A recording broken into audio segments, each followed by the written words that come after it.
Rated T for teen.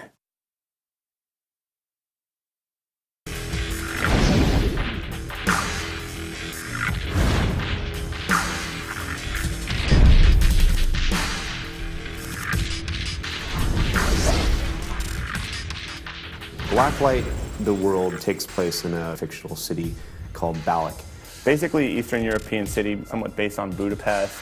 What we really wanted to do was have a historical backdrop to the world where there's a lot of old architecture and a lot of history. And then you sort of like overlay on top of this mass advertising, this mass technology, this mass disrespect for the past on some level. And it's kind of depressing, but it's kind of cool at the same time.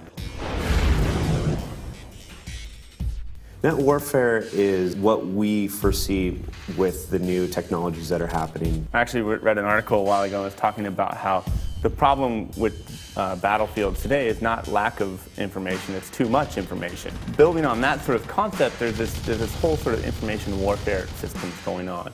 And that's kind of what the net war is. It's the existence of technology that takes advantage of all this information on the battlefield to further augment the soldier's ability to effectively take out his enemy. The visual style of Blacklight is really based off of European architecture as well as the architecture in Pioneer Square itself. We took that and we added the fantastic elements of the overbuild. As far as the characters and the weapons themselves, we used a lot of technologies that are existing in other ways, such as the reactive armor on the characters themselves. We saw that military tanks are using this armor system and we put it onto the characters and kind of high-teched it out.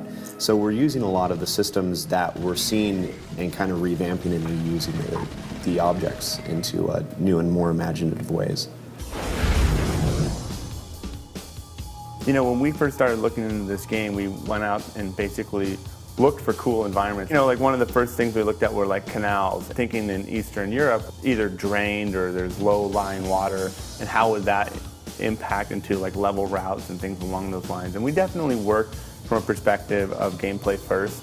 It's actually pretty impressive because I think our levels look so dang good. You know, we did build those up from a white box perspective where it wasn't like, okay, this is a cool environment, let's build this environment and then incorporate fun into it. It was like, let's take an environment that will work well for what we want to accomplish in terms of fun. And, you know, taking the canal example, you know, you can have bridges, you can have underpasses, you have all these different level routes, and then let's build on top of it and make it look awesome.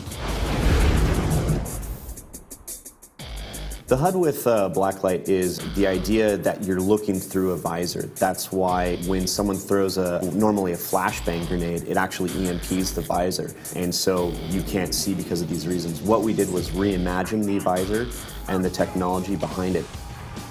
In all the modes, the player has the ability to use the HRV, which is the hyper reality visor, and that allows them to see through walls essentially. It's almost like a cheat.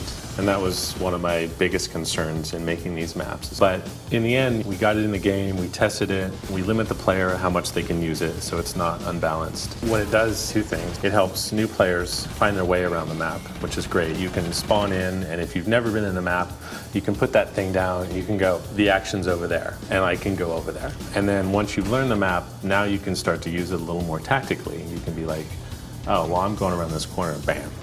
There's someone over there, maybe they're moving over there, and flip it back up. You can't fire while it's down. That's kind of how we balanced it. What separates Blacklight from other shooters is I believe the gameplay itself is different. The HRV in particular, everyone has complete awareness of what's going on in the world, even if they are not around it. The weapon customization itself, allowing players to tune their weapons almost to a new level and makes them change their gameplay as well as the fact that the game's a DLC exclusive game. We are doing things that most people are charging $60 for, but we are really believing in DLC and decided to do it as a DLC game. The future of warfare is just around the corner. Download Blacklight Tango Down this summer on PlayStation Network, Xbox Live Arcade, and PC.